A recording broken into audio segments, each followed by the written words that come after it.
Obviously, this is Zach, as always, and with me today, Clint is back for another episode. How you doing, man?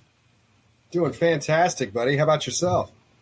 I'm doing pretty well. It's spring break here at the school, and it's really funny because all the people I work with, all the other professors in biology, we all were laughing that this is supposed to be our break, yet we're all doing the work we should be doing normally because we don't have any meetings or anything like that, so we just get to be biologists this week. So that's kind of nice. But other than that, things are going well. Animal updates, as always, just to kind of keep people in the loop. Everybody's out of brumation now. I pushed my brumation a bit more than I normally do, so we'll see what, if anything, is different. Nothing's different. It feels kind of weird not putting animals together during spring break, because that's normally what I'll be doing, and pulling them out and getting them all set up during spring break just feels a little bit off. But I took the university's, I don't know how many hognose snakes we have. We're pushing 30. So they're all set up in my house right now because we got to breed them and make a whole bunch of babies for a new master's thesis. I've learned that we have to do those at my house. Whenever we try to breed anything with 100 people walking in the room, turns out that just doesn't work out. So I have a very patient wife, and she walked into the room and was like, "So you got a new rack?" And I was like, yeah, no. This is a temporary thing. This is not a permanent, acquisition. So I did that.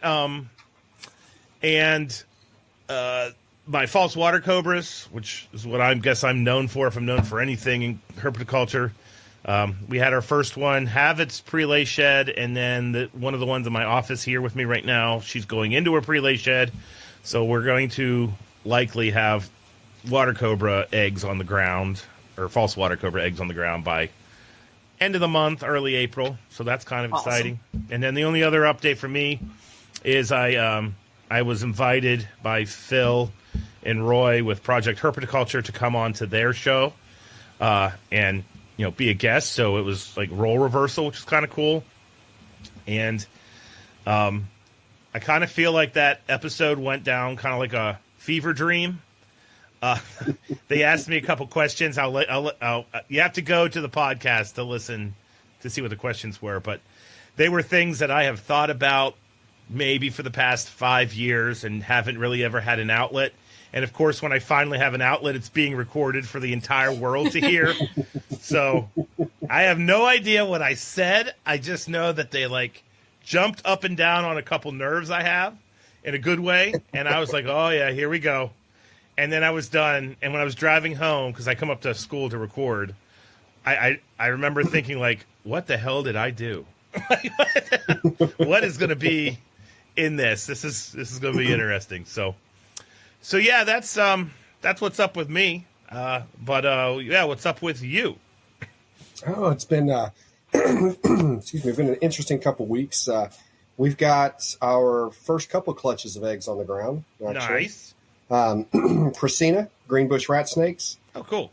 Got our first clutch of those out. Those are always early, breed in the fall, lay in the spring kind of thing. And it was, that clutch was from a female. I couldn't even tell she was gravid. It's one of those looks where she just surprised us. Yeah. But those look good. Yeah, so I've got them incubating now. I say incubating, but I do those at room temp. So yeah, they're in a box on top of the shelf. Yes. Yep.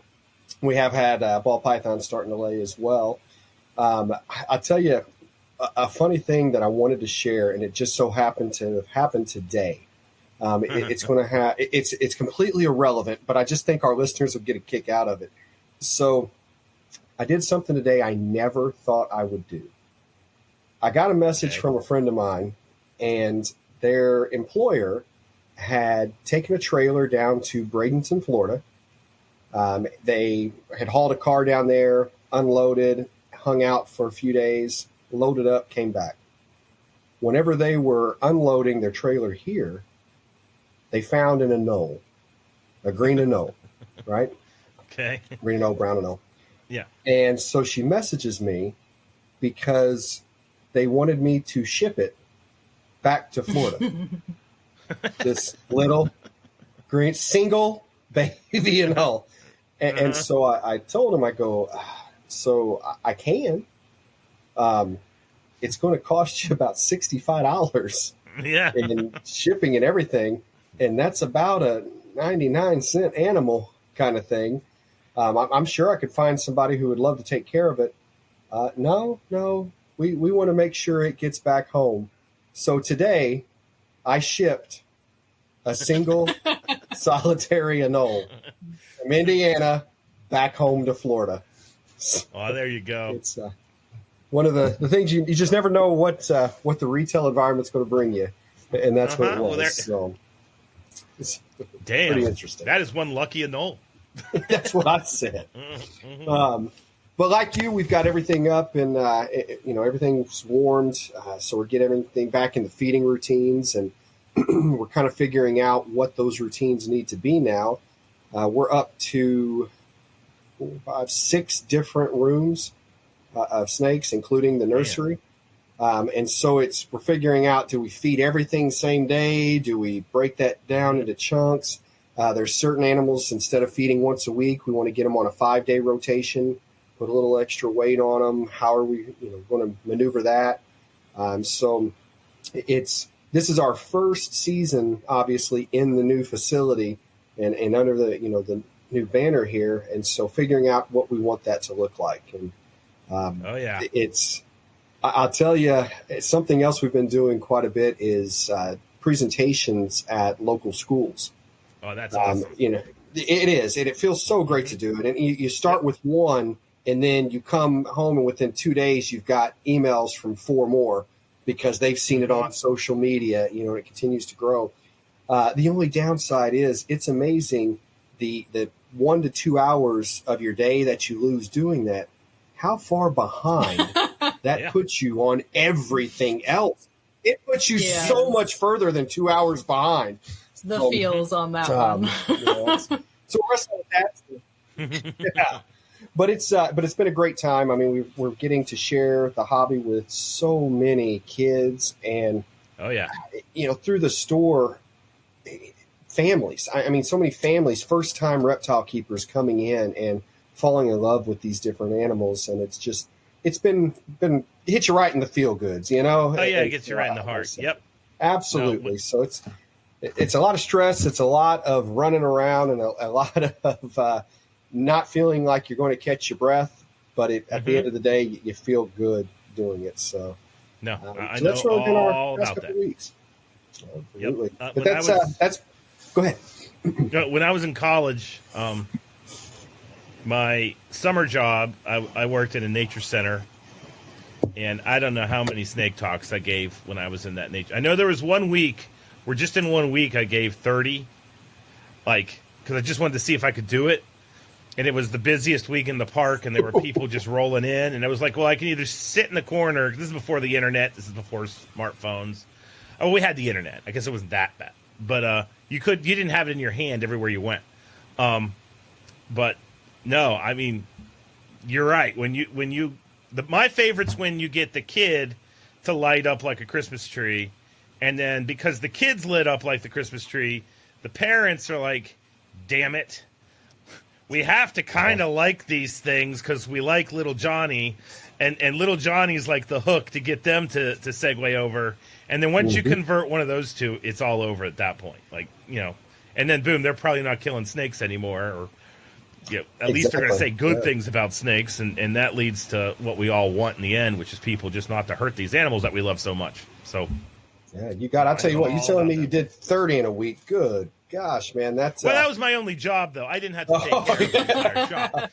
I was about to say I've kind of hardcore limited myself to one a week. Just one a week is all I do. Now, one of the real neat things is the gamut of the audience I'm getting to speak to, because we've done a few elementary schools, we've done some daycares, but just last week I did 2 presentations at one of our local colleges.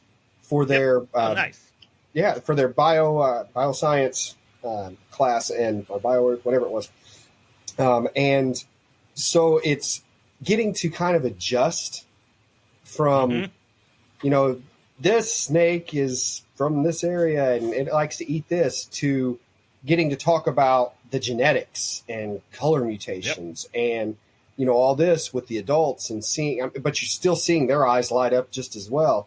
And, watching the interest whenever at the end of the talk, everybody gets to come pet something or hold something, that kind of thing. So, but getting just the whole gamut, of age ranges and knowing that, to your point, that hopefully at the very least, after they walk out of there, they won't kill that snake they find in their backyard. Exactly.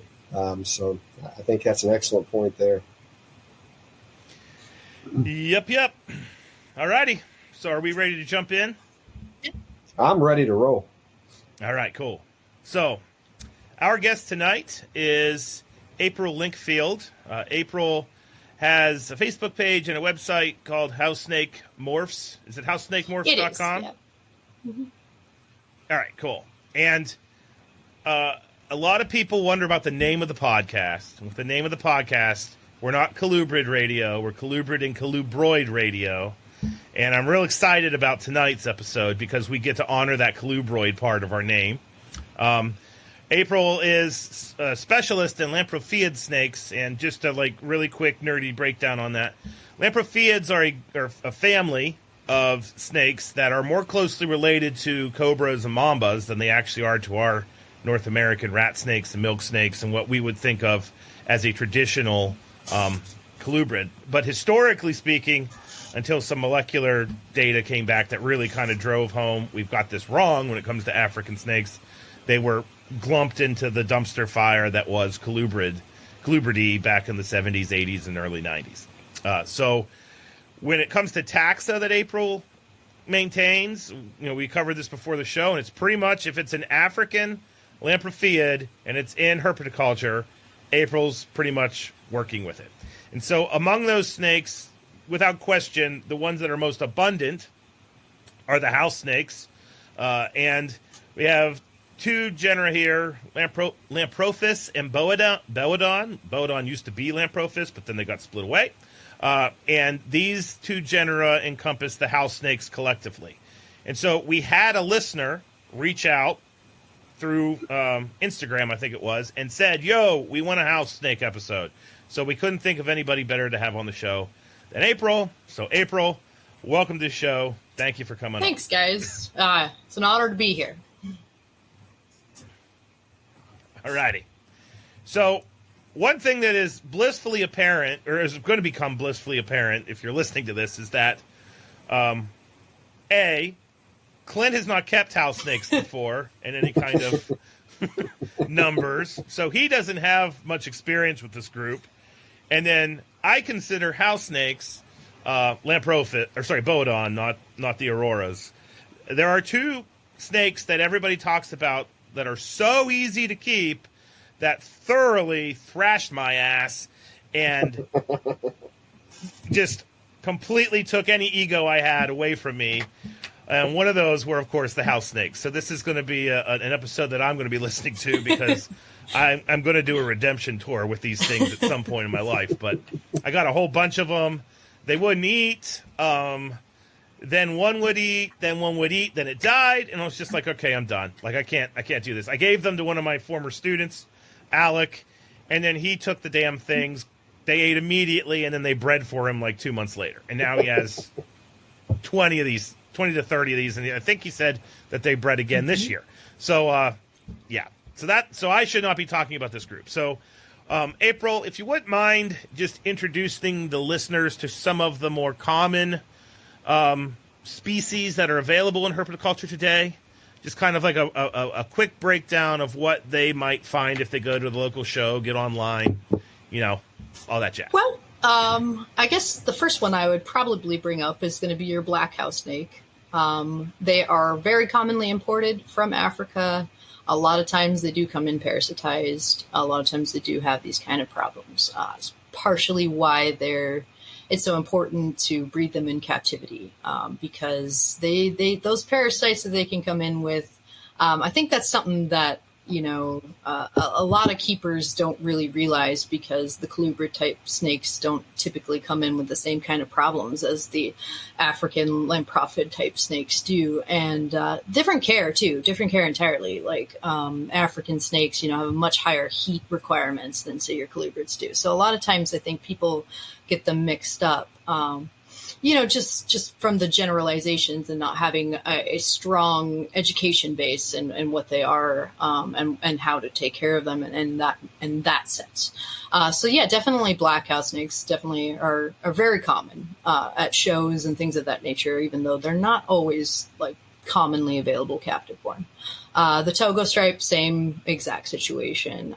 They're brown, and they have typically a yellow stripe that runs down the length of the body. And that's another one that's really common. As far as what's most commonly captive bred and that you would find would definitely be the Cape house snake, which is the biggest of that group. And they're also very calm and gentle and pretty easy to very, very easy to take care of. If you can take care of a ball python, you can take care of a Cape house snake. They're literally from the same areas and have the same care. So it's a little bit different than your typical colubrid type animal. But yeah, those are definitely, I would say, the three that are the most common, although there are several other species with different care in different areas of Africa that they come from and different taxonomy. So they're all a little bit different, but definitely those three would be the most common. Yeah. And for the Zach, was it Cape?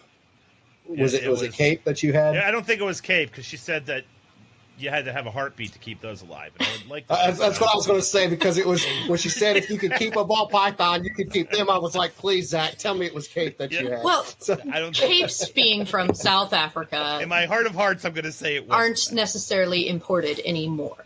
South Africa has its own laws about how they export, and they're not allowing wild-caught animals to be exported from South Africa anymore. So odds are, if you have found a Cape house snake here in the U.S., it's going to be captive born, and you're not going to have any of those issues that you might have with, say, a black house snake or a Togo stripe. And the Togo stripes and black house snakes can be just as calm and just as easy to work with. It's just that you kind of have to overcome some of those wild caught issues first, if you're getting them wild caught.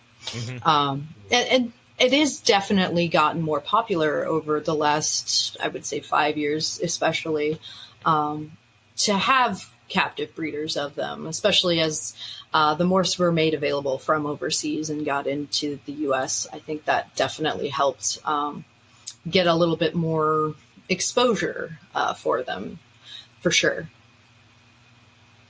Yes. And the Cape house snake is Boaedon capensis, correct? Yeah, that would be it. And then the black house snake and the Togo stripe, are those both Boaedon fulginosus? Technically, but they shouldn't. Verdicts be. Out currently that? So okay. Taxonomy and that whole family is a mess. It's constantly under revision. It just went over under revision last month. It went under revision back in 2021. Also, it's kind of it's something that they keep trying to work out, and they study it. And as the more they study it, the more they are putting things in place. But a lot of these species either are sharing scientific names that they shouldn't, or are placed in the wrong places. More recently, we had several families of Lamprophiidae that got removed from the family group and made into their own families, but then just recently, last month, got put back into Lamprophiidae. So it's a mess. It really is. And it's kind of created a different culture in the house snake community too, because, for example, certain colubrids, you would never hybridize them. That would be just taboo to the 10th.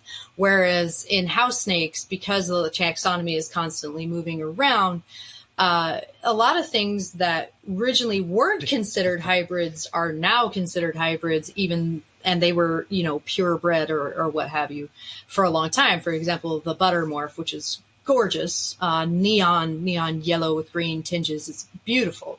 Originally wasn't considered a hybrid because the green house snake wasn't considered a separate species from, say, the Cape house snake. So when they crossed them, it wasn't a taboo thing. So it's definitely a different culture entirely. The family of house snake keepers, if you will, definitely have kind of different rules of engagement, a little bit less, I hate to say it, but kind of less snobby, if you will. I hate to say that, but you know how the industry works, it has a little bit less of that. And you'll find that people that come from, say, like the ball python markets or from specifically like corn snake breeders or stuff, they'll kind of come in and they'll bring that with them into, say, the house snake community. And we're like, no, we don't do that here. Like, that's not something we do. And that's because the taxonomy is such a mess and it's constantly under revision. And me personally, I keep an eye on that a lot. I don't know. It's just kind of an obsession of mine to understand the whole, everything there's to know about it. I'm a little ADD like that. But yeah, it's definitely needs more work than I'd say a lot of species of snakes. Mm-hmm. As a North American rat snake breeder, I feel your pain. Yeah. Oh, I bet you do. I completely get where you're coming from with the change. Yeah. Oh, yes. So and specifically black rat snakes. I mean, that's now all over the place. So when you're talking about the taxonomy moving one way, moving the other, what's across, what's not across. Oh, yes, I completely understand where you're coming from on that. Yeah, I worked I've been around for a very long time, pretty much my whole life. And so I've worked. Well, actually, on that note, one of the questions we have is, what's your start? How did you get actually, into this? when I was very, very young, I used to catch garter snakes off of the banks of the Nisqually Valley River, which is located in Washington. My father lives there. And so I was very tiny when I started, and nobody taught me to be afraid of snakes, which as educators, we all know that that's kind of how that happens.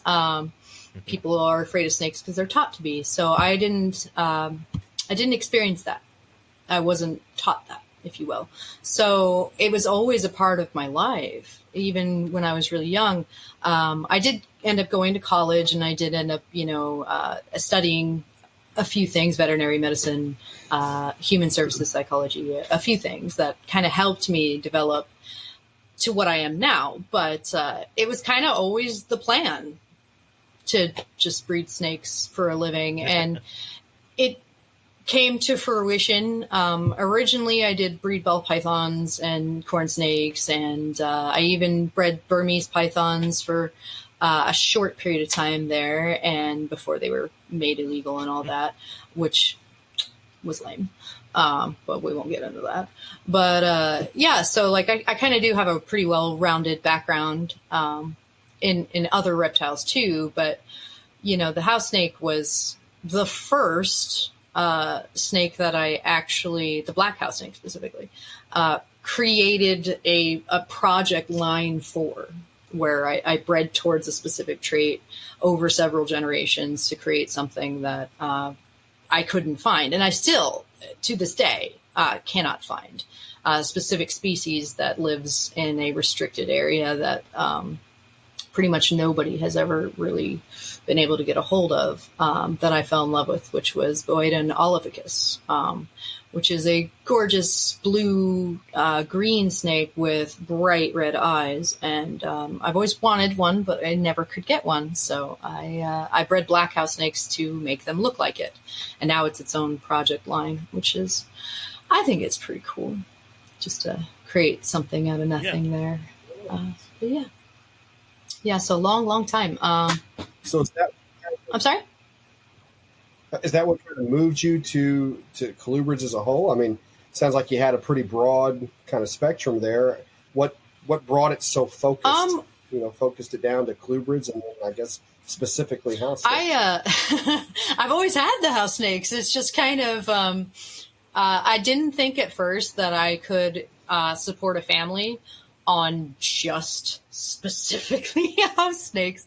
And a lot of people, reinforce that idea. When I actually used to wholesale the black house snake out to a lot of like the imported stuff that the importers and stuff that wanted captive born ones, a lot of people have actually bought snakes from me from easily over a decade ago that they had no idea, because I used to just breed so many of them and then wholesale them off to, like, say, the Bells of RecMart back when that was a thing. I produced for them. I produced for, like Strictly Reptiles here in Florida, like just kind of various things. So I never really like put myself out there as a separate individual, because I was just kind of wholesaling for a really long time. But yeah, I've just been kind of back here in the background.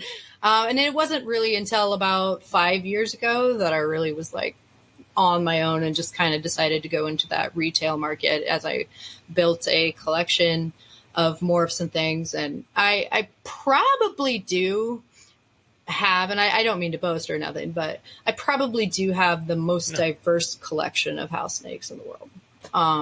There's only one morph that I know of that I don't currently have, and that's because nobody has it, except for the original founder who lives in South Africa, who, believe me, I have begged and pleaded with many times. But he is just not giving up any of those. So, but eventually I'm sure we will get there to that point. But probably not the largest number of them, but certainly, probably the most diverse, which is kind of cool in its own sense of things. It can get a little complicated, especially because of the taxonomy mess. Like, I did a lot of test pairings where I was trying to figure out what was related to what, because we just didn't have that science to like really work through that. So a lot of things that I know about house snakes didn't actually even come from, like, say, ResearchGate and the places that one would usually expect it. It kind of came from like, okay, if we put these two together and we can make them hybridize, then what does that say? What does this mean? Which I did a lot of that in 2019, a lot of test pairings between various things to see what would work together and what doesn't. So, I've definitely contributed, I think, to the hobby of the house snake specifically. Although I certainly have my my role models and things of that nature too.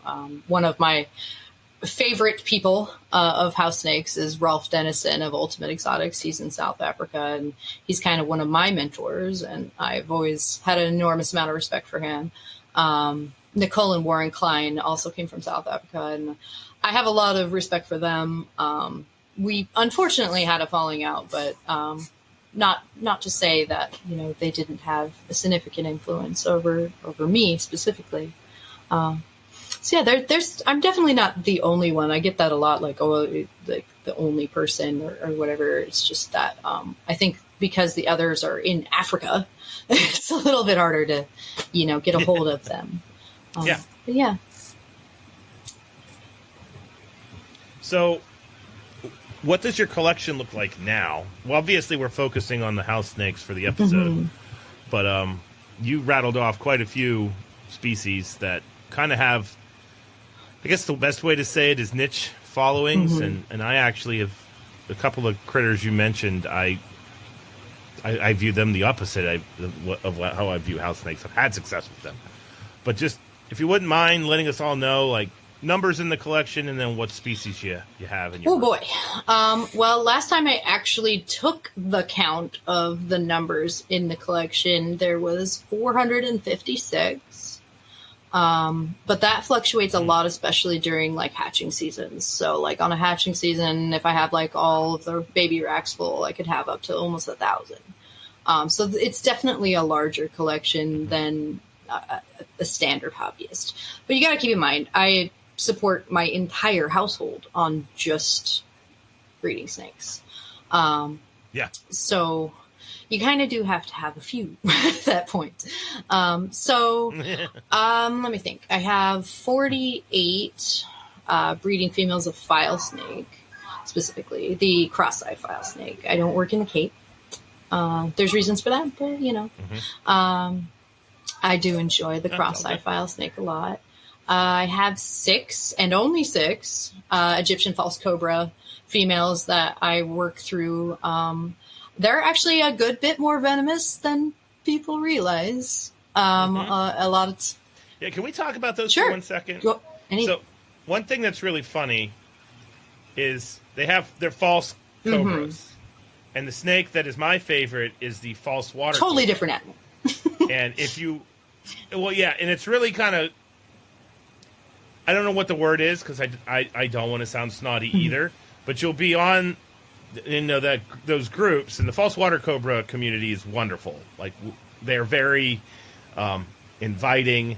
There's really not any ego there. That might be just as much a reason why they're my focal species, is the people that work with them have a tendency to just be chilled, laid back people.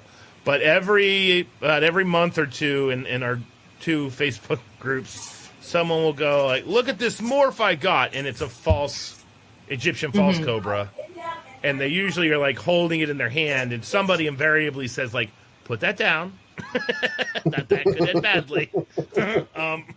And that is not a false water cobra.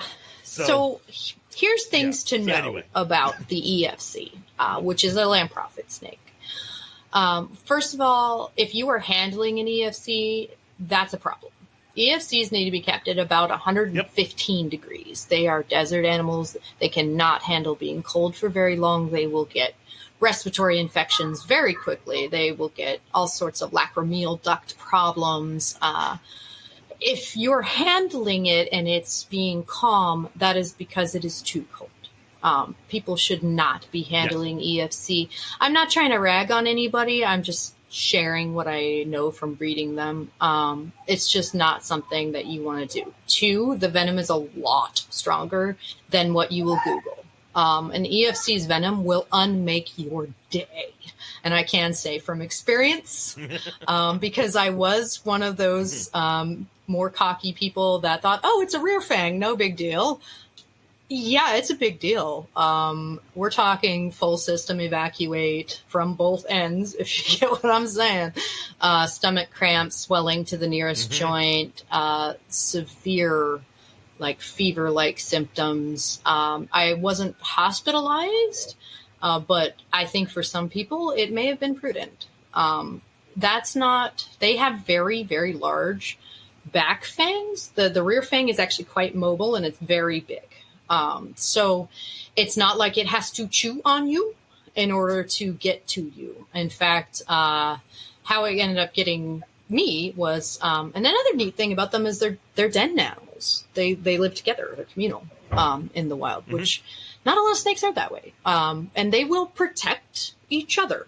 So that's kind of neat. I think a lot of times people keep them singly and don't realize that, and that leads to them. I think they get what I would call like cobra depression. I don't know if anybody here's kept like a cobra, but if you ever like cut the venom glands off of a cobra, it like sinks into this like what I could only describe as the depression. They don't want to eat, they don't want to move around, they don't really want to shed their own skin. It's kind of sad. It really is.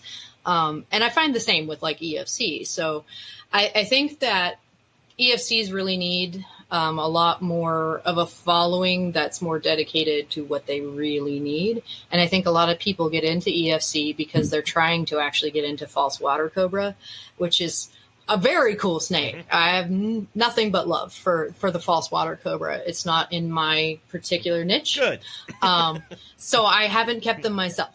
But I can say that the type of people that could keep, like, say, the false water cobra are probably the same, but just that there's a lot more risk involved with an EFC. It's one of those snakes that even though right now, if you Google it, it'll say venom potency unknown and whatnot, or mild venom, it's rear fang.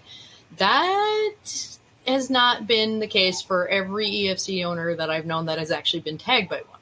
So I think that in time will get a little bit more commonly known. But yeah, they're definitely not the same thing. EFC get to about 2 feet, and false water cobra are much bigger, and seem to be. I haven't personally kept them, but they seem to be pretty chill. They seem to be pretty calm. Whereas they are chill once they whereas the ESC is never going to be an animal that you're going to play with.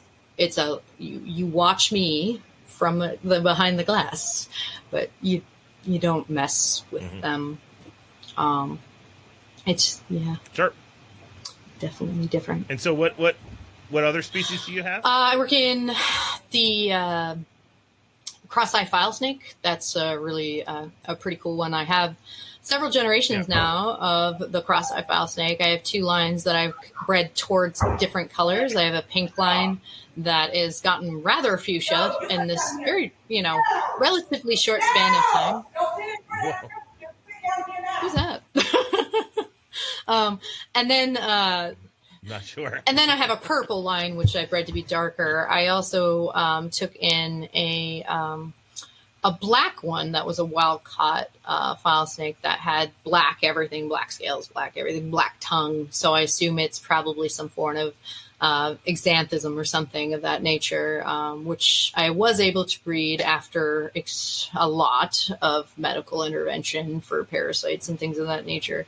File snakes are kind of dangerous when it comes to parasites. Unfortunately, they can contract because of their diet being so varied out in the wild. They are oftentimes eating a type of slug that's an intermediary host for the African lung fluke, which is zoonotic, meaning it transfers to humans.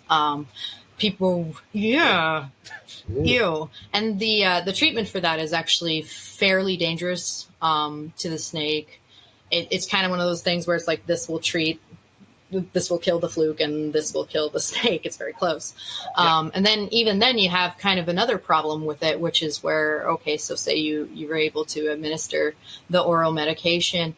Well, if it does its job, it's going to kill the fluke, right? But then you have this lung worm sitting in the lung and just rotting dead. So the way that they're treated is you have to get a bronchioscopy, which is a small camera under anesthesia, goes in there with a set of tools and literally manually removes it from the lung, which is very expensive. And a lot of people aren't going to be willing to pay a veterinarian $1,000 to do that. So we try to really push the captive-born file snakes as much as possible because they just don't have that exposure, so they don't have that problem, so then they don't have that kind of issue. And I've actually contracted the lung fluke myself just in the course of treating hundreds of them. Whoa. Yeah, me personally. Yeah, I have had it. I actually was diagnosed with COPD.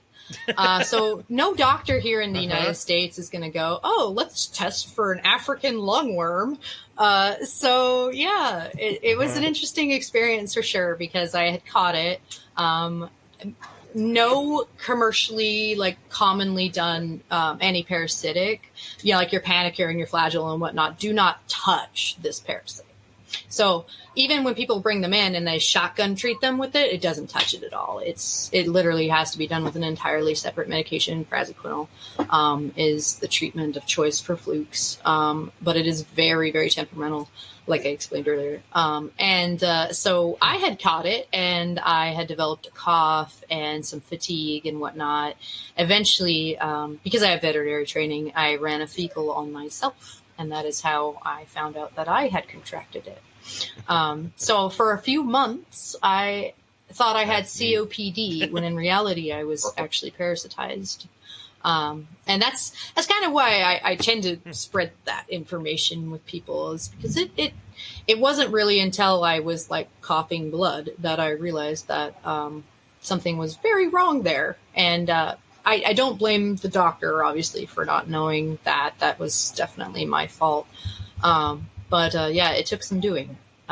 Fortunately, in humans, because it's such a small thing, it's something you can live with for the rest of your days, and it wouldn't really affect your health too much. Because I am treating a lot of wild caught file snakes. It's kind of my mission, if you will, to kind of fix that.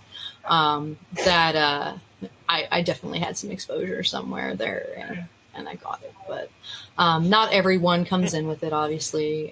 But yeah, I did have that fun little tidbit of my my past histories. Well, let's jump to the house snakes. Human fecals. Wasn't expecting that today. Yeah, sorry. No. This is educating the masses. Funny, they're not funny, but you know what I mean.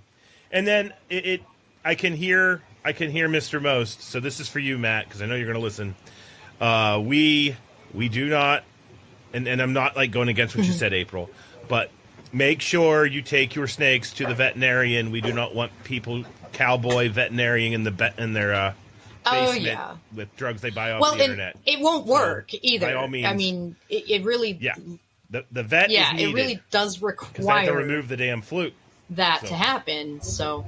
Yeah, you can't just shotgun that one. You really can't. Yes. I mean, you shouldn't be shotgunning anything, but it's just not even going to work, no matter how you play it. So yeah, on that one. But yeah, back to house snakes. So with house snakes, jumping into house snakes, we have a list, our standard list of questions, because kind of the point of this is just to have a conversation about them.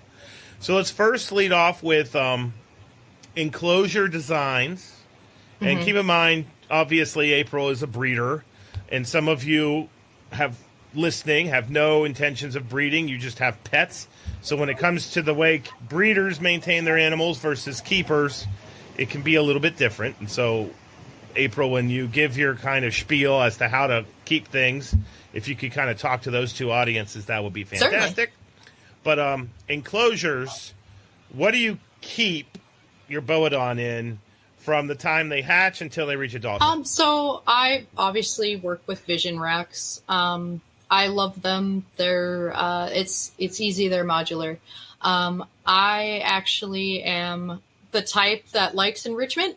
I think all of the Lamprophiid snakes really benefit from it. And it doesn't have to be anything particularly fancy. I give them humidities and I give them stuff to kind of like netting, stuff to like mess with. They're very intelligent snakes, and I think that it just kind of prevents them from getting what I would call like depression, if you will, in snakes.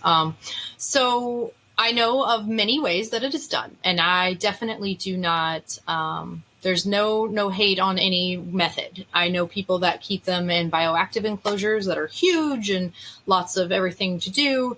I know that they can be successfully kept in fairly small rack enclosures. And I guess that really depends on how you feel about, what you are personally doing and what you have the space to do and what you have going on.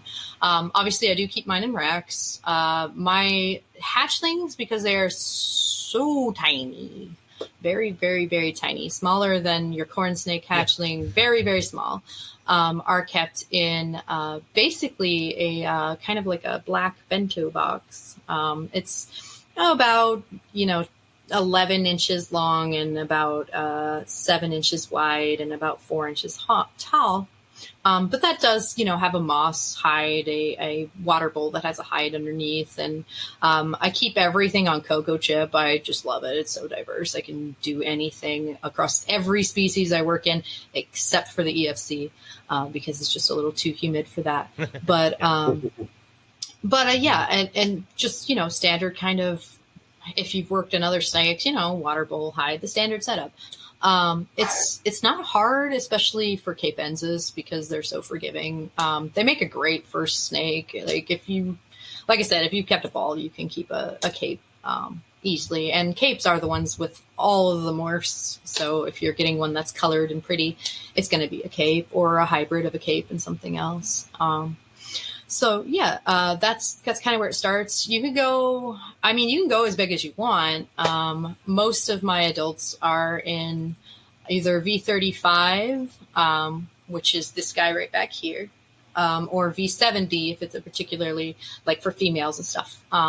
Especially the file snakes, they kind of get a little bit bigger, so they kind of need a little bit bigger of a space. And As far as what that translates to for non-rack keepers, that's about 24 by 18 for a V35. That would be like your adult males. I think that works out to roughly a 10-gallon tank. It might be a little bit bigger.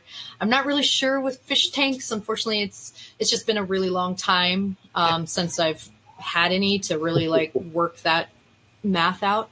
But roughly 18 inches by 24 inches is solid. And for like, say for like file snakes, which get a little bit bigger, that's about 3 feet by 18 inches.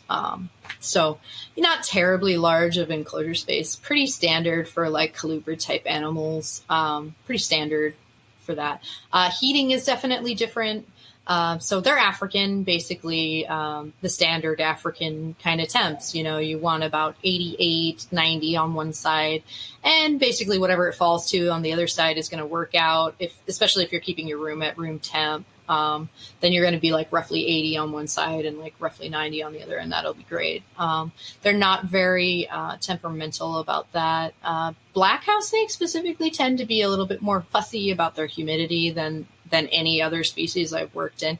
And I think that's just because where they're collected from has a much higher rainy season that they go through. And that's actually another thing. Like, you don't cycle Lamprophiid snakes like you would do colubrid snakes, where you cool them intensely and all that. It's more about light cycles and like humidity. That's actually how I breed file snakes specifically. Is here in Florida we have like a rainy season where we can get hurricanes and thunderstorms, and the barometric pressure gets really high. And I love to do my pairing for file snakes during that season, because that's exactly what they're going through out in Africa. That seems to be a very successful way to do it. If anybody wanted to know, I know that breeding of file snakes is not entirely common knowledge for people, but that's the best way in my experience so far to get them to do that. Is definitely working around that. But you don't have to brumate them down. They will go off feed. It's just something that they do for that time period. They will kind of you will go through those cycles. For like house snakes, I have 4 quarters.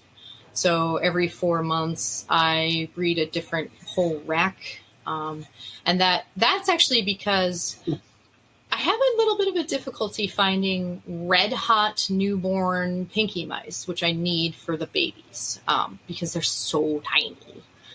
So you're talking about the like super small. The super tiny guys, especially for the dwarf lineatus, which is a very small snake. It kind of feels like doing a bonsai tree when you're working with them, because they're so tiny.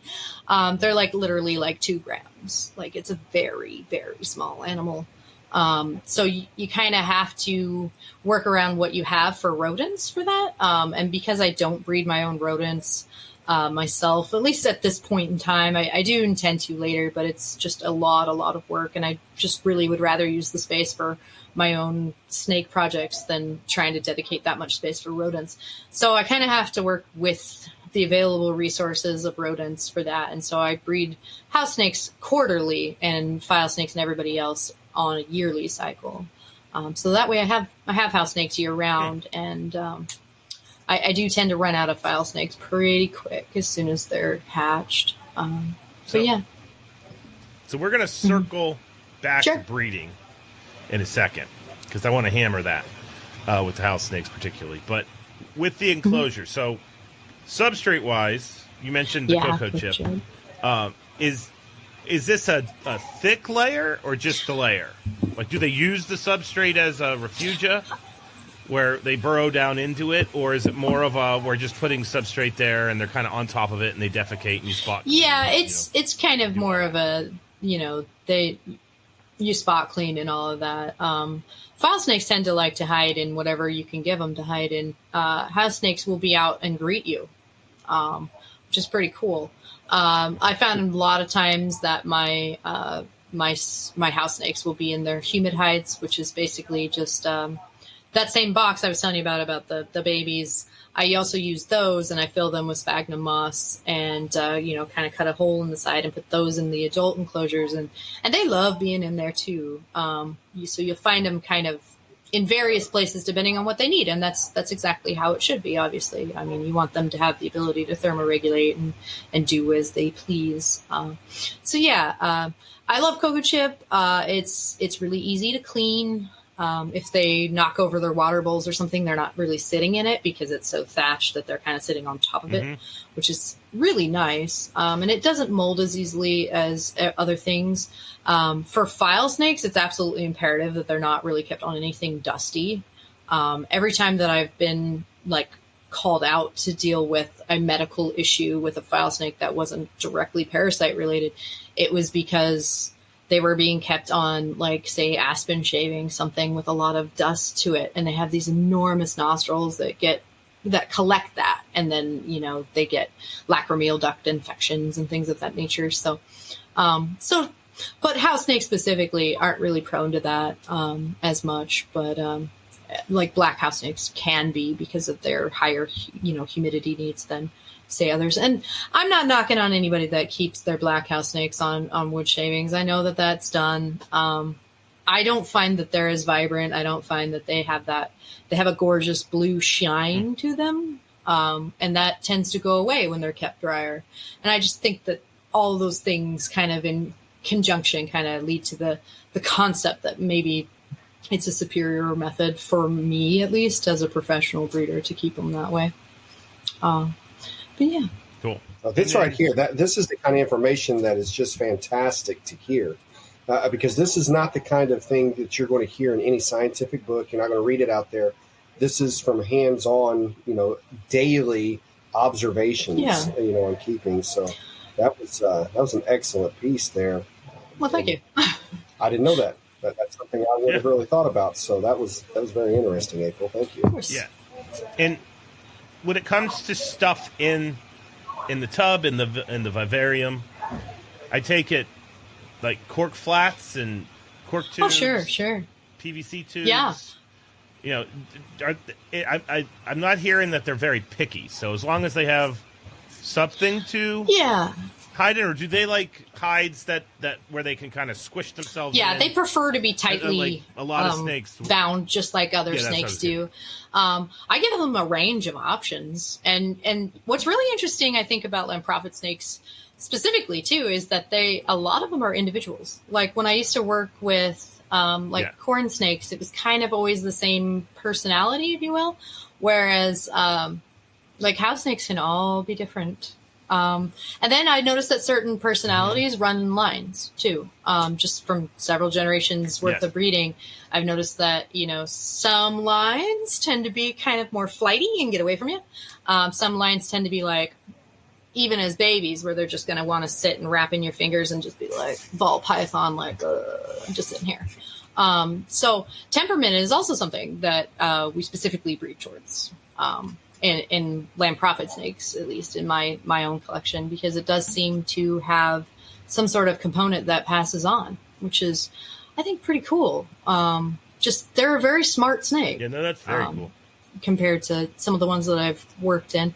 Not ragging on any of the others, obviously. All snakes are beneficial to mankind, and all snakes, have their niche, and that's great. But I think from a hobbyist standpoint, I think they make great pets, just because you never know what you're going to get. And especially say the black house snakes that can change colors dramatically. It's kind of like getting a new snake all the time, because you never know what it's going to look like, because they can just entirely shift color. Sometimes you'll have a black house snake and it'll be pitch black. Sometimes it'll be a very light beige with that blue shine over top. It almost looks teal, and you're like, who's this? So it's just really fun. It's really different experience than I think a lot of types of snakes are. So, onto a somewhat controversial husbandry aspect when it comes to snakes. I don't think it's controversial, but a lot of people do, which is lighting. So, you kind of always hear this, that snakes don't need UVB, and there's definite truth to that, and at the same time, not. I'm scientist caps on now, so if you heard me say that there's truth to that, please calm down if you're a UVB file, because I also think that it's nothing but a benefit. when given to them in the right way, I can flat out tell you that you're like the Egyptian false corals almost certainly are going to benefit absolutely. from blazing UVB since they're so diurnal and they're out during the day. So there's that. But lighting wise, for just Boaedon specifically, you want to talk about that? Sure. Like if you give them for somebody that just has a pet, will they use a basking light, or do they not really do that? They're more crepuscular. Like, just kind of what's their deal? So they are crepuscular. So dawn and dusk is their typical active periods of time.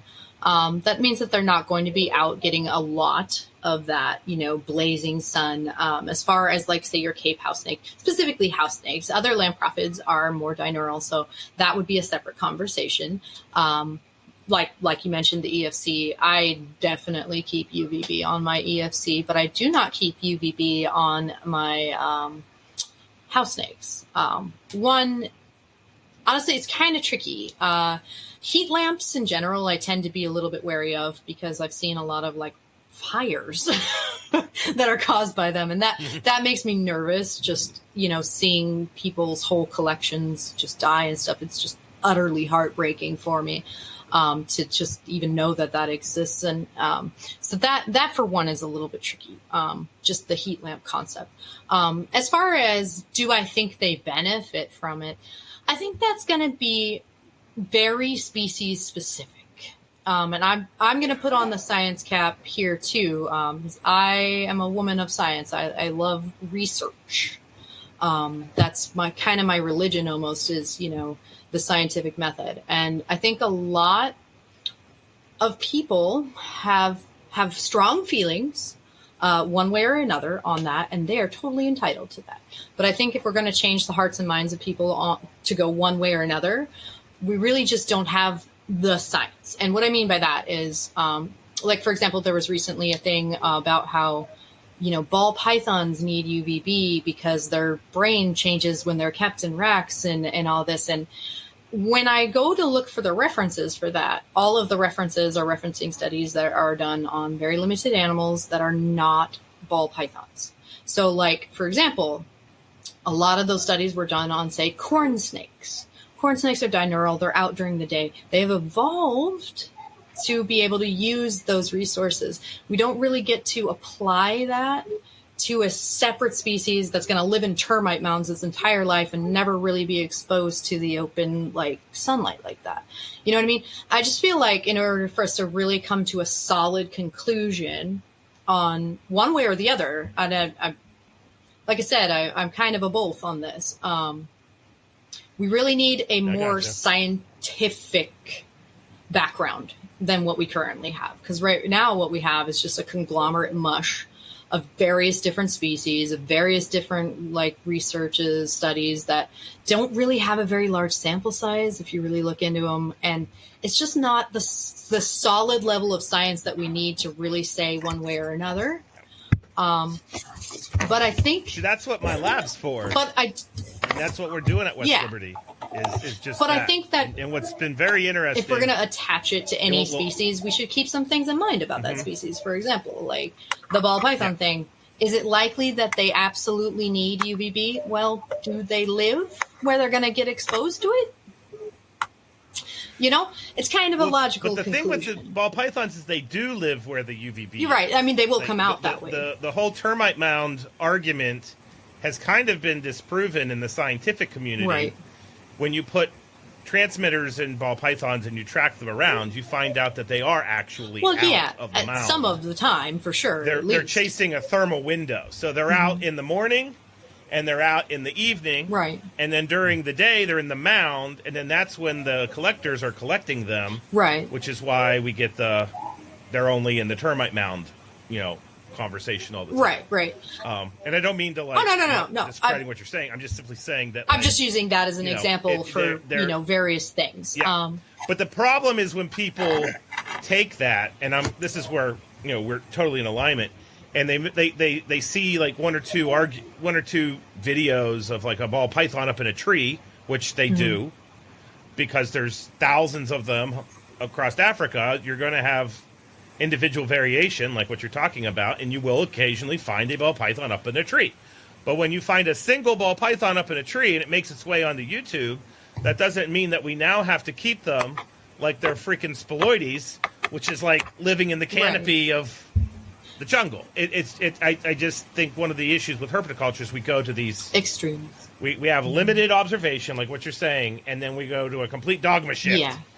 And we just need to work on making those observations much more like, let's wait till we have the 20th observation of the ball pythons up in the tree to then say they're semi-arboreal. I think it's kind of one of those things that as long as people aren't trying to use limited science to confirm a bias, it's something that we should all look at, for sure. But is it something that we need to get really worked up about and, start bashing into each other over it? We just don't have that level of science. Obviously there's a lot of people who for several decades now have kept ball pythons in racks and other animals in racks, and that had no exposure, and I'm not saying that bare minimum should be strived for, but obviously they have been surviving, whereas other animals really do need that UVB. They really do need those things, and you can see that because if they don't get it, then they perish. So I think it's kind of one of those things that we got to look individually, species by species on, and not so much a look at everything as a conglomerate whole and say, oh, this is the only way it can be done for. And I think that doesn't really work for most people. Some people really have to keep their animals in, like, say, ambient temps versus having like a, back to front grade, kind of thing, which, it is what it is on that. But it's going to be kind of up to the individual keeper as far as what they're capable of doing and, what's going to work for them. For me personally, I would love to be able to put all 400 snakes here on huge, big zoo type enclosures and with all of the trimmings and fixings and whatnot. And would I say that they have a difference? I'm not really sure, because I've been able to, provide enrichment even in the limited space that, that they do have. So I'm not really sure what I would expect to see differently if given a lot more space there.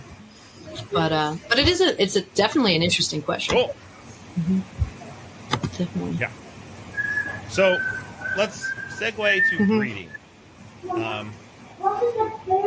You mentioned how they don't need to be cooled per se. Talk a little bit about what the cycle looks like for these snakes. As a professional breeder or as a hobbyist, because they're kind of going to be different. As a hobbyist. Okay. People listening that don't have 400. Fair enough. So for those that are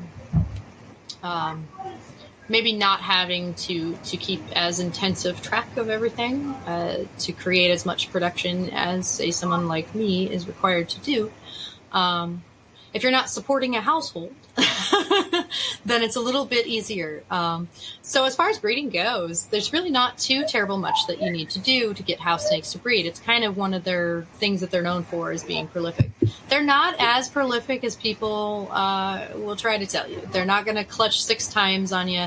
You're not going to have 1,000 babies and be overrun. That's just really not how it works.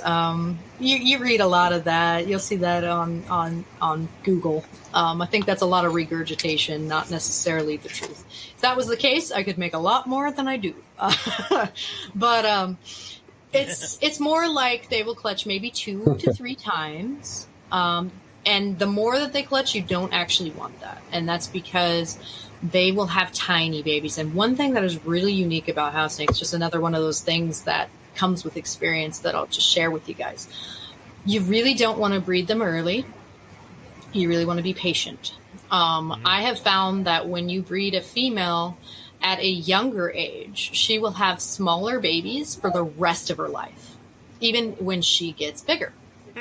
For some reason, it's kind of like it sets it at that size with this clutch size, and those babies will be tiny. Now, That is actually a problem, because if you have a clutch of, say, 11 baby house snakes, and they're all so small that even a red hot pinky is going to be an adventure for them to try to eat, you're going to have a struggle getting them started. Whereas if you would have waited until, 3.5 years-ish, then you're going to have a lot bigger babies, and you're going to have bigger babies for life, which I think is really important to just be patient. And I know that this exists in other species too, like, say, ball pythons get bred really early, and that's not necessarily good for them. You can breed a house snake at a very young age. 18 months, if you power fed it up and got it to, that kind of say, you could in, say, as little as 18 months do that, but you will regret it for the rest of their life. So that's definitely something you want to wait until you're sure that they've gotten bigger. And it's kind of hard, I think, for people to imagine how big they need to be, because a lot of times when they're being imported, you'll see black house snakes that'll come in and people will say they're adults, when in reality they're about half the size that's required to breed. So they'll breed them at a very tiny age, and then you'll see them have trouble getting them started and stuff like that. And it's not necessarily because they are inherently difficult to start. It's because they were bred very young and they then had very small babies. And those babies are just sized out of commercially available feed items. And then that creates problems. Whereas if you just wait, they're not. Sometimes you'll get babies that, will need gecko scenting, and not to plug anybody's product here. I don't have any affiliations with them at all, but I'm really fond of gecko juice. Reptilink sells it, and I love that stuff. It's basically like geckos that they put through a strainer, and then they have like a liquid, and you wash a pinky, you put it in, you drop a few drops of that on it, and house snakes love that stuff, man. It's great. I know that they also make like a frog one for like hognose and whatnot, and I use the frog one for the Madagascar giant hognose, which is also a Lamprophiid snake that I keep. So there's options for that. It doesn't have to be as complicated as like go out and catch a wild anole and all that stuff that people make it out to be. There are commercially available products. If you end up having one of those trickier babies, the majority of them will start on live pinky mice right off the bat. They're not hard feeders. Even like file snake babies, I've been able to start file snake babies on frozen thawed. Just there you go. They tend to have very good appetites, which makes things easy for a commercial breeder who, maybe doesn't want to spend a whole lot of time getting babies started every week, like that. So that's kind of interesting. But I do also have a huge list of, like, if your house snake isn't eating, there's actually a library on my website where I go through like all the common problems and like just solution after solution after solution. And that's on the website if anybody wants to see that. Way too much to talk about in this short period of time. Could you go over? Yeah. Could you go over just a couple of the common, maybe the top 3 reasons why your house snake? Temperature, almost always. It's almost always temperature. When people tell me, "Oh, my house snake isn't eating," or "I got this house snake and it's not feeding," but it was before, it's almost always temperature. A lot of times, it's, they have it in a 10-gallon tank and they got this overhead light and they don't actually know what temp it even is at. And house snakes will go into like a shutdown mode. Same thing with file snakes, where if they're not getting enough heat, they just don't eat. And that makes sense. You can't metabolize your food as a snake unless you have adequate heat. So they will just stop eating. And it's pretty common to see people use those like little sticker thermometers, the really cheap ones you get at like Petco and whatnot. And that's just beginner stuff, all probably went through that, most of us at least, where, you really need a temp gun. They're not expensive. They're at Home Depot for $10 and, get an accurate read of what your temp range is. And it's so very common that it's temperature that it's literally the first thing that I say to people if they're like, "Hey, my house snake isn't eating." I'm like, "Is it cold though?" because it's a lot of times it is the case. The other one is it might have some sort of oral. The second one that is really common is if it's wild caught, it might have an oral infection of some type, or it might have internal parasites. A lot of black house snakes will come in with like oral infections, and that's just from them like bashing their face into the side of bins and things that, because they're trying to escape the situation. Importation is not a pleasant event. I think we all can agree on that. And so sometimes they really put a lot of effort into trying to get out of whatever containment they're in, and that can up their face. So a lot of times if it's not temp, I'll tell people, hey, open the mouth a little and make sure there's no like pussy looking stuff going on there. Typically that's going to clear up with just a Q-tip.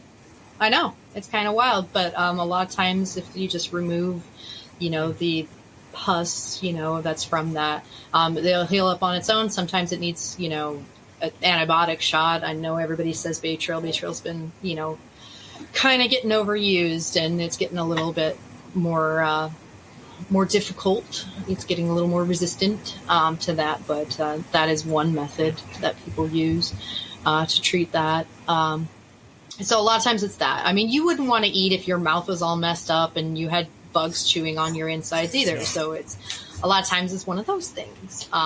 So temp, humidity for black house snakes tends to be one too. Like they're just uncomfortable, and usually it's just a matter of figuring out why they're uncomfortable, and then you can, whatever's causing that, you fix it. Snakes, all species that I've ever worked in, which is a lot, all have security needs. So if they're, out and there's nowhere for them to hide, they get a little stressed out, and so that's another, really common issue. And that's not just house snakes. That's like every snake, really. I mean, they're not specifically difficult by any measure, really. It's just, it's a lot of times heat. And I think that kind of ties back into that, like, they're not actually like colubrids. And I think a lot of people think they're like a MBK and they're supposed to be kept kind of colder. And it's not until, they go off feed that people kind of realize that they are African. They really do need a higher heat than, say a corn snake would. And as soon as they correct that, you see kind of better outcomes with that. Mm-hmm. What were the temperatures again? So much of what you've described, I apologize, Zach.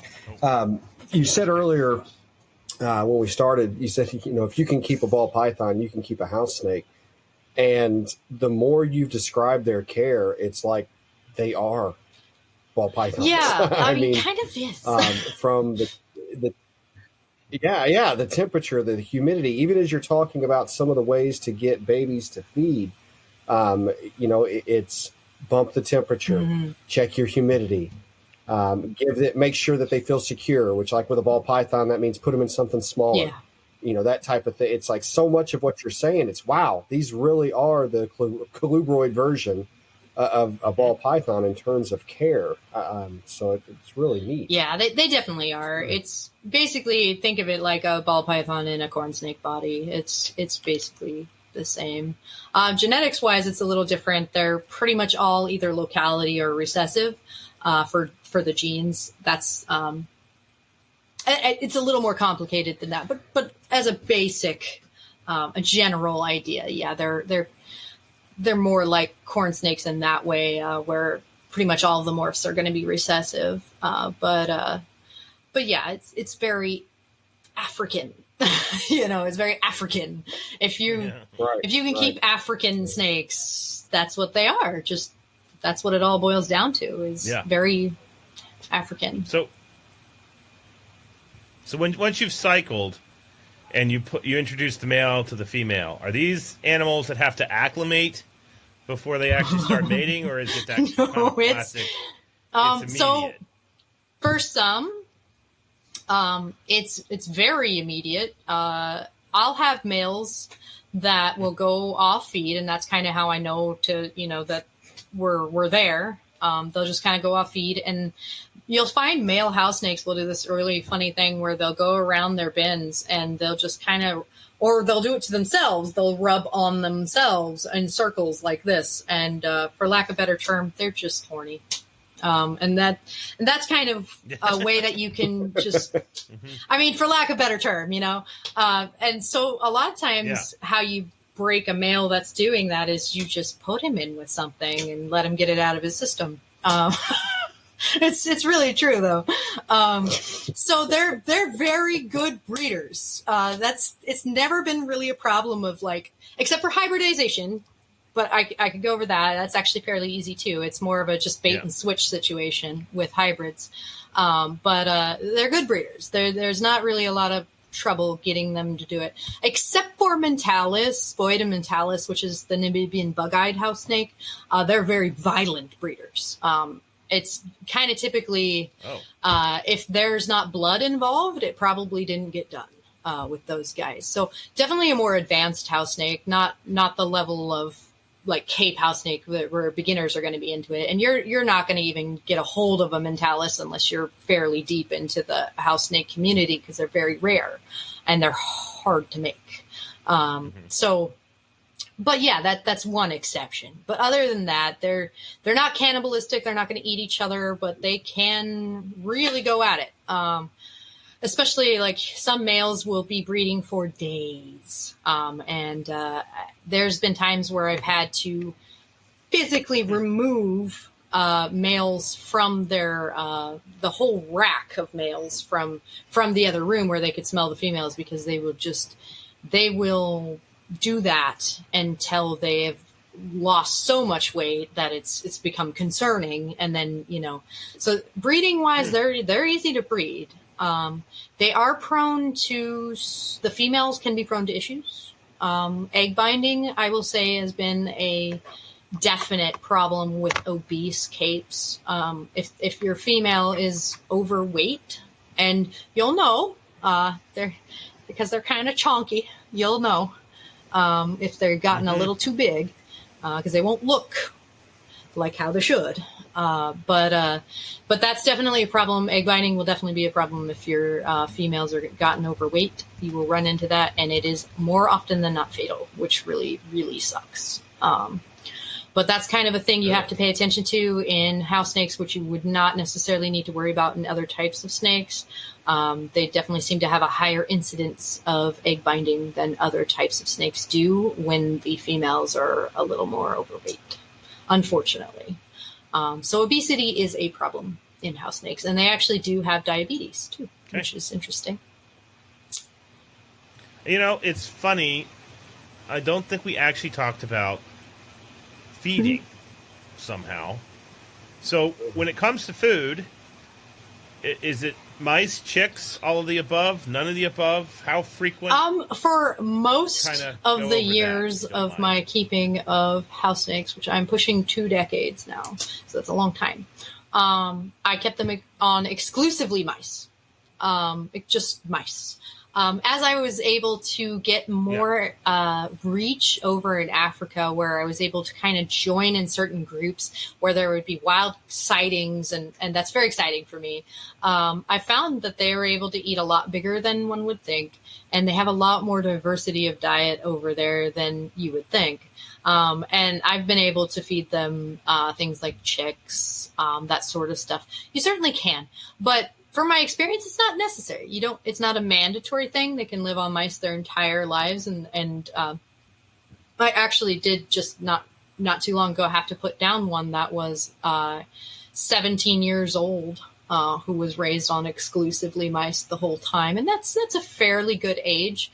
20 plus, years is a long, long time, to be doing it. And, so I'd say it's fairly safe to keep them on just mice for their entire life. Certainly has been the case with a lot of my very first breeders, which are now either aging out or have been retired for a long period of time. They've been on exclusively mice. And they are very good feeders on frozen thawed for the most part. The wild caught ones tend to be a little bit more like want to be fed live. babies that are, started on, like, say, red hot pinky mice can be quickly converted to frozen thawed red hots. It typically takes me less than 3 feeds to get them on frozen thawed, and then they'll be on frozen thawed for the rest of their lives with no issues. So it's nice. That's a nice thing about working in, like, Cape house snake. They're not hard to feed, which is great. The wild caught blacks and stuff can be a little trickier. They can get a little bit more stubborn, and they can be a little more stubborn to start. But like I said, you use like gecko juice and things like that. There's ways around even the trickiest of them. But yeah, they definitely, it's not complicated, really. They're pretty easy. And then frequency? Is this a once a week? Yeah, I feed all of mine on the same day. How do you avoid obesity? So basically, is the big how do we question. avoid obesity? Basically, you're just paying attention. So, like, for example, I have a very old file snake named Butters, who is she's a chunk, and that runs in her bloodline, unfortunately, where they tend to be fairly large. That's kind of one of those things you get to learn as you've been doing it for a really long time, is they, just like humans, have propensities towards things, and in that specific animal's line, it seems like they're a little bit more prone to obesity. So what I do for that is you kind of just pay attention to the body shape and type, and if they're getting a little too chunk, then feed them size down, or even skip a meal so that they're only eating every 2 weeks until you can get them back down. I don't prolong fast where, like you were going, say you feed them once a week, and then you just don't feed them for a month. That would be a very bad plan. But feed them size down until they've gotten to a point, where they're back to a good body shape. And then you can, feed back up if you need to, if it's gone too far. But typically that's how I handle it, is I just feed them a smaller size than usual, but I still feed them once a week, even if they're a little overweight. Cool. So now we're going to bounce back to breeding. I guess we're like all over the place. That's fine. I like it when it's like this, to be honest with you. So we get eggs. Eggs are on the ground. Is that a month, 2 months after you see a lot? 65 days, typically. 65. Yeah. So 65 days. Yeah, it's almost a science Very over here. specific. Well, back when I was wholesaling, I used to have to produce like 100 or so a week, which was a lot to keep up with. And so it came to a very I hate to say commercialized, but it really was. It was a very commercialized outfit where productivity was tracked, and time frames were tracked, and I got to a point where I knew exactly when everything was going to happen. So yeah, it's typically like 65 days. And what's interesting is, like, the hatching isn't always exactly the same, even when they're kept in the same incubator. It's kind of like different females will give you different sized eggs, so you won't have an exact, like, it'll be exactly this day. And it's not precisely 65. Sometimes, there's a little bit of variation, but that's typically what you're looking at. It's not very long. But yeah, so if you're running a quarterly schedule, which is what I do, you're looking at, one being laying, and then that previous clutch will be hatching, and you will be able to sell that previous clutch at the time that the next one will start hatching. Boom, boom, boom, because it all kind of runs on this 2-month cycle with house snakes. And then if they're going to double clutch and whatnot, which they typically do, they're going to do that about 2 months later. So you'll have one hatching, one laying, one that's starting. If you're like me, I don't offer the babies to the public until they're 2 months old and have ate 8 times, which I know is a little bit more than a lot of people do, but because they're so tiny, I like them to have just a little bit more size before they go out, compared to, like, I respect you. Yeah, it just makes it easier for everybody. Yes, I'm thinking the same thing. It really does. It's like, for anybody who is just being rubbed wrong by the word commercialized, when saying your setup, I was sitting here thinking, look at how much you learned because of that process. Yeah. The fact that you were able to say 65 days, it was because of that standardized process that you were following and learning that through there. And then coming on top of that and saying, holding it for 8 full meals. Yeah, I'm with you, Zach. I respect the hell out of that. Yeah, it's just, honestly, it makes less work in the long run. I know a lot of people from a business standpoint are like, that's too long. But it makes sense for what I do, because then I'll have an entire rack that I'm pairing. I'll have an entire rack that is laying. I'll have an entire rack that those eggs are hatching. And then I'll have a rack where those babies have started. And then the next rack will be ones that are ready to go. And so that cycle will go right back to the beginning after that, where they'll be laying, blah, blah, blah. Right. And it goes like rack by rack at that point. And it makes things really easy for me to keep track of and to tell if there's problems. Like, for example, if a female in a specific rack, if they're just not doing it, then I'll be able to notice that, even though I have half a thousand snakes, because this piece is missing from this rack. You know what I mean? It's not there. So you get to notice these things without having these really complicated systems. I'm pretty old school. Like, I don't know if you can see it here, but these are let me see if I can bring it up. I have a tagging gun that you would use for like pricing. And that's how I do it. So like it says, like, it's a 2-line, it'll say words on the top and it'll have a date on the bottom. And like, I don't know if you can read that. Probably can't, but it reminds me of Clint's index cards. I used to run index cards. The problem is that, like, on the index cards, it was like when I was moving the bins in and out, they would fall out, and then I would lose track of where they went. So now it's done on the bins with this. Like, I have a few of these actually price tagging guns, and they like say, like, if somebody doesn't eat, like, I have half a thousand snakes, and I can tell you just by looking at it if they've ever stopped feeding, what they needed to do to get back on it, when they were paired last, when they, like, all of their egg laying, it's all on the bin. It's all there. And so even though I have hundreds, I still have very good record keeping compared to what I understand from a lot of commercial outfits, simply because I just have these little stickers and I just put them on the bins. Yeah. No, I believe in old school simplicity. Yeah, I've definitely tried. And I also love to take data. Me too. Me too. And you just don't notice things if you're not, like, record keeping like that. You know what I mean? Like, you just won't notice, like, if you need to retire a female, right? And keep in mind, like, I've been doing this a really long time. So some of my original breeding stock, I bred for almost 10 years straight, and it was fine. But eventually I did hit this wall where it was like, I wasn't getting production out of them anymore.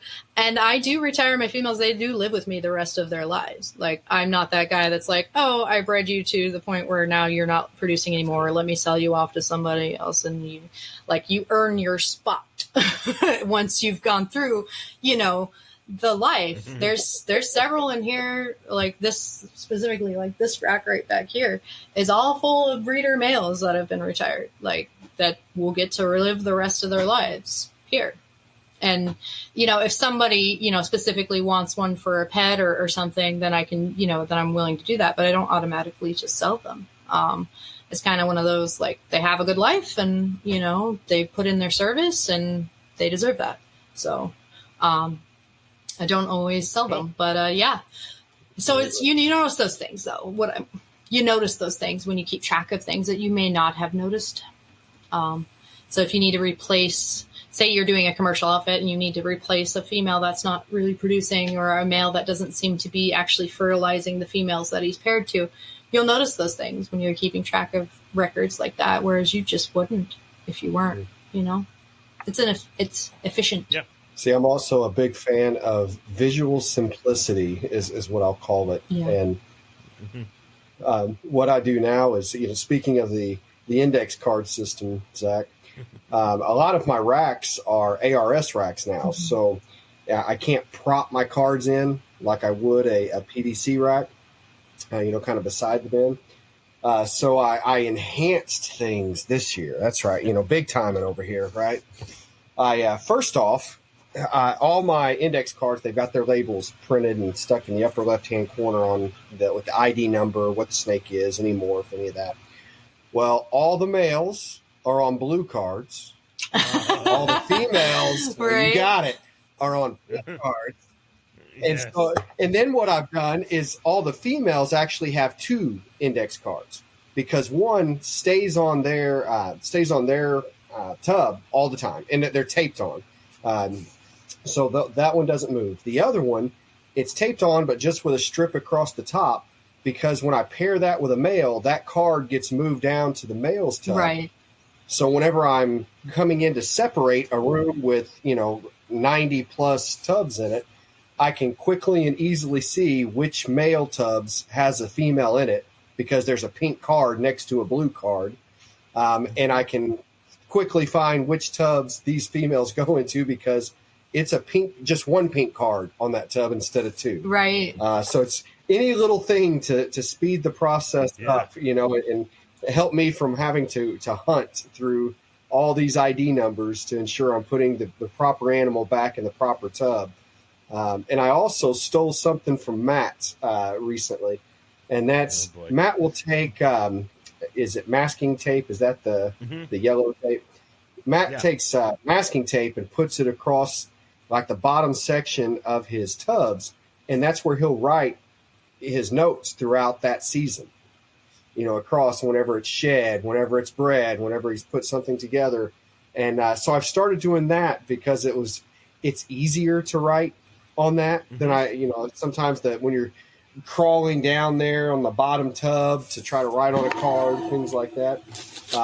So yeah, I've kind of up my game in a lot of ways, I guess.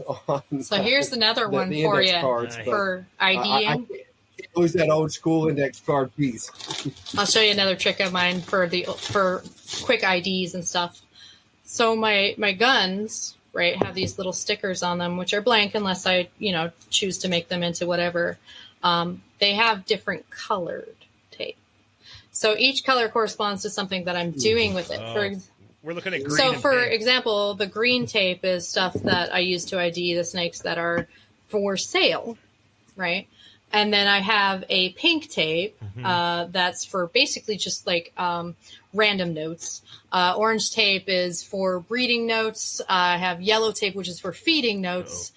So basically, if I'm going in and I'm trying to, I actually pull counts every single week, because every week when I come through and I'll pull the feed and do the cleanings and all that stuff, each bin gets individually assessed.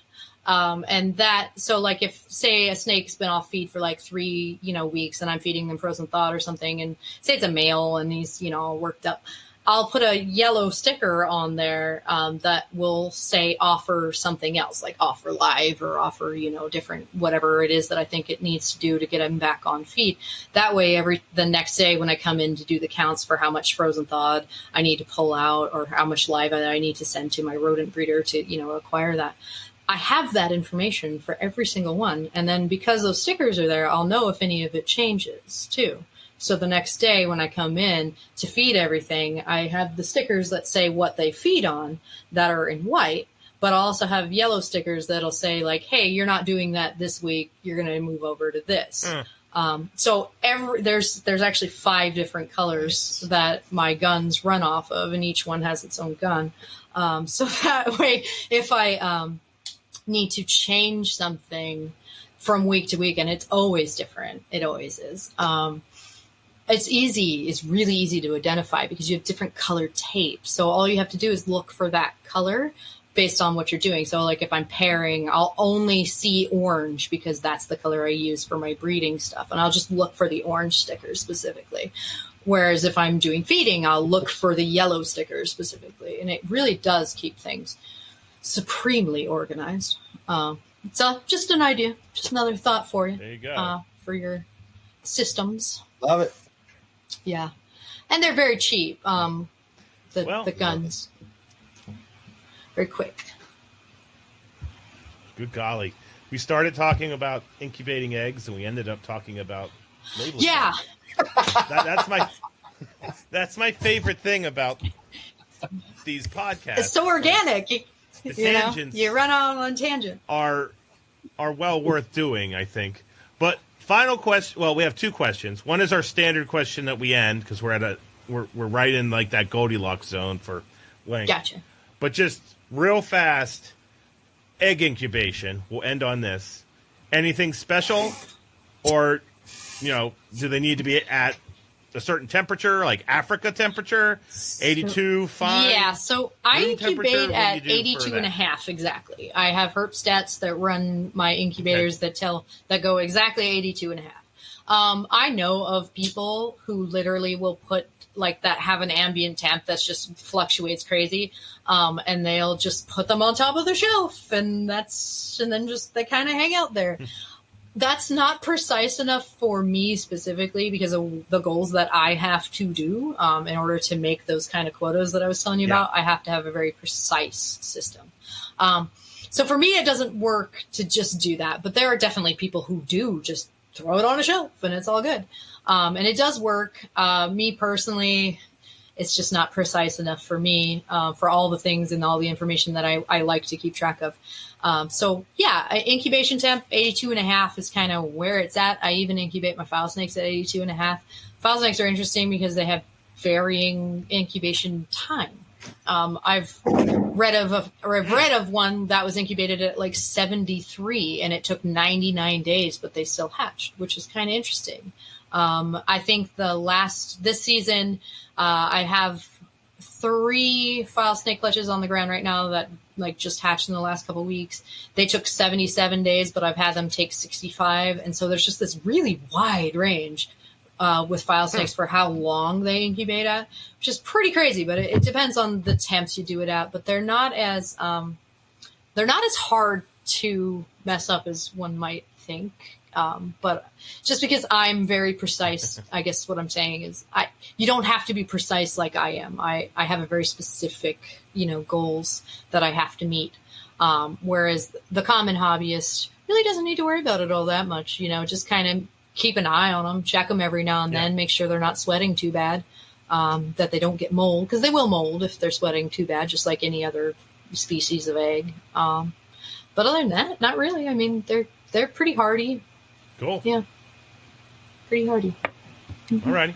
Well, our final question, which is something that Matt started asking people, and I'm going to ask in honor of Matt, is we like to ask our guests kind of as our wrap-up question, and this is more broad, doesn't necessarily have to be specific to colubrids, colubroids, but it's more of a herpetoculture as a discipline type question. What are your thoughts as far as the future of herpetoculture is concerned? Do you think the future is bright? Do you like the trends that you're seeing? Do you think it's not bright? Just kind of. You are asking a Floridian at this point, though, so keep that in mind. As I was asking this, I was thinking, wow. Oh dear, yeah, he's in Florida, so this could be a little spicy. Anyway. Okay. But yeah, go ahead. In Florida, we are definitely under attack by the government system here. A lot of my fellow keepers who I admire have fled just as economic refugees from the state because of how very loose our legislation is and how undefined it is, and other special interest kind of problems, which we won't go into for the sake of time. But so that in itself makes me nervous if you're a Floridian. I do love it here. Coming from Alaska, it's definitely a change, but I do love being here. It's a great place to be a professional reptile breeder, except for if the law suddenly decides to change and then you're outlawed, which is kind of crappy. So there's that. Having that said, though, I think it's only going to expand. I mean, it's the natural evolution of things to spiral out, in my specific niche, it's definitely grown a lot. I definitely see it growing more. It's a very easy animal. They have a lot of morphs. They have a lot of those kind of markers that people tend to find in animals that become very popular very quickly. And so I would strongly doubt that it's going downhill for house snakes specifically. I think it can only go up from here. As far as the market goes and everything, a lot of new breeders getting in, a lot of people. I spend a lot of time answering questions just for people that are excited. And I love doing that. It's my favorite thing is, just educating the masses and trying to promote the health and well-being of my my family of, Lamprophiid snakes. Definitely my kind of my life's work, really. So that's, I think it's natural to expect me to think that it's going to move forward, just because it's what I do. And it's definitely has. I mean, statistically speaking, I can definitely say that there was a time period where I wasn't going to be able to support my family on just Lamprophiid snakes, and that has came to fruition in the last half a decade, which is awesome. I think everybody should do what they love for a living. I think the world would be a better place if they could. So yeah, I definitely see it moving forward. Cool. I think we will have some hurdles when it comes to legislation. We have a lot of misunderstanding and miseducation amongst the general population. And I think it's going to be crucially important going forward that we spend time educating the masses. And I think that's why these sort of things, podcasts with people who have been doing this a long time, or, who know a good amount about maybe smaller, things, could help in that future, could help. Even if you can just turn the minds of just, that one child, that comes in that was afraid of snakes, and then you plop a file snake in their lap and they're like, this is awesome. By the end of it, could, teach hundreds, of their importance and change the world, on that. And that's very exciting, if you think about it. No, I would definitely argue that Florida is its own beast in North American herpetoculture. Like the battle lines have been drawn on both sides, and and one side's definitely more heavy-handed than the other. I'm not going to say which side, but if you've been following, you know which side I'm talking about. I have to walk a delicate dance because I'm a conservation biologist that works with state agencies and federal agencies, and the people that are making the rules are literally the people that I work with a lot. And I can tell you that. So you do know the importance of captive breeding, then? Yes. Well, I know that, but I also know the importance of having lucid conversations, which is very difficult to do. And I also know the importance of education because, I don't know if many people realize that there are April Linkfields in the world who are literally paying and supporting their family. This is their business. This is, if you don't put regulations in that shut down the local grocery store, so now the grocery, the manager of that store has no income now. There's got to be,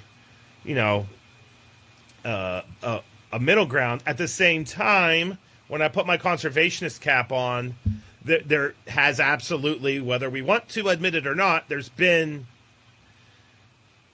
I would argue, severe environmental degradation from some of the animals that have escaped and established themselves. But given the fact that those animals happen to be 20 feet long, there's also going to be hysteria that there's not it's complete fear mongering type stuff. Absolutely. So no, I get it. I totally understand. This is where Clint and I, being up in the Great White North, we don't have to worry about that. I'm not sure I would call Indiana the Great White North. Where I'm from, Yeah. Oh, well, yeah, and I'm saying this to someone from Alaska. Jesus Christ. Okay. Sorry, from the middle gray lands. How about Right. that? That's right. But anywho, because, yeah, that's what the Ohio River Valley is. We're just gray in the wintertime. It's I don't pretty think we much, had yeah. any snow. Yeah, the Midwest is more or less, dreary and- you just go do whatever you want to do, just stay off my lawn kind of thing. Yeah, exactly. That's- Yeah. Yeah, All right. Well, I Go for it. agree with Final thought. the concept that there needs to be conservation. 1 second. Here we go. I just think that we need to be careful and considerate about how we go about it. I will always do this. I will never retire. I will always be doing this, whether or not I get to do it solely as the only thing I do for work for the rest of my life. That's going to depend on the legislation involved. But there's really not going to be any stopping me from doing it. You know what I mean? And I'm not saying that to say that like, oh, if it became illegal, I would, break the law or whatever. I'm just saying that, as long as the options are there, there's going to be a lot of April Linkfields. We're going to do this until we can't, until the cows come home, until we're old, broken hipped and, all that, because this is not the way you make money if all you're in it for is to make money. You're passionate about this if you do this. It's dirty work. It's, you're getting up early and you're going to bed late. It's a lot of customer service. It's a lot of reputation. It's a lot of, heart and soul. It really is. And you're just not going to be that guy unless it means something to you. And those types are going to be sticking it out for until they can't, until they're tired, until it's done. But so I think that, we need to have a little bit more coming together between, between the sides, especially here in Florida. I mean, if we could just kind of have that, like you were saying, that conversation, if we could just kind of have this, like, working together, a little collaboration, I think we can make a lot of ground. But, when they're every 2 days coming out with new legislation to make it to where you can't even feed your family, you're going to have those kind of feelings on both sides, I think, because both sides are just trying to do right by their people, so it's unfortunate. But I think we do need just a little more. Perfect way to end it. Yeah. A little more collaboration, would go a long way for Florida. Oh, yeah. Mm-hmm. Yeah, if you like this conversation, and everyone should listen to the episode I alluded to with Project Herpetoculture, because I think I went off on this for about 45 freaking minutes. So that's why I was like, oh, God, what have I done? Because I don't know. I was calling out everybody and calling out no one at the same time. It was bizarre. Anyway, okay, well, this has been absolutely fantastic, April. We will have to have you back on if you would be willing to talk about another. Oh yeah, for sure. It's of your choice. It's what I do. All right, cool. So. Yep.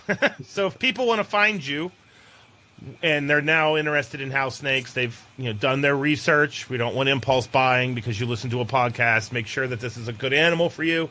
But at the same time, if you make that decision and you want to go with April, how do they find you? And where would you recommend they go? So I'm on Facebook, April Linkfield, my name. I have a business page, which is, House Snake Morphs. Anybody that's typing in House Snake Morphs into Google will definitely find my animals, my pages. I'm not hard to find. I've been around for a really long time. So those search engines definitely know me. So basically, one of those pages, hit me up. My website has a ton of information, way more than I could even talk about. I've just been writing articles on the family for a long time. And so if you go onto my website, there's an information tab, and it's just chock full of stuff. So tons of places to look. I have a very well-developed care sheets on every type of animal that I keep. I find that to be critically important for everyone, not just, for me. To have. And yeah, definitely, I'm always around. So if you want to message me, go ahead. All right. Happy to answer Very questions. Cool. Well, thank you for coming on. This was Thanks, fantastic. guys. Appreciate you. I really, really enjoyed this one. Yeah, no worries. So if you want to find me, Dr. Crawdad on Instagram, Zach Loafman on Instagram, and then this is the never-ending shameful plug for those of you interested in graduate school, always looking for good students. Hit me up. Those of you who are looking for grad school would have invariably found out about the horrible monstrosity that is the graduate records exam, known as the GRE. I fought vehemently to eliminate it from West Liberty, so you do not have to take the GRE to get into our program. So that means something to people that have taken that horrible test and had to figure out what ratio of purple ponies had gold horseshoes versus pink polka dots on rabbit hairs and like all this crap. Like, in case you couldn't tell, peeps, the GRE and I did not get along. Anyway, so yeah, that's that. And then those of you who are interested in finding Clint, where can they find you, bud? On Facebook, I am Clint Bartley, as well as on Instagram. Metazotics page is also available on Facebook. You can also find us at metazotics.com, or if you're in southern Indiana, come on by the shop. We're in Chandler.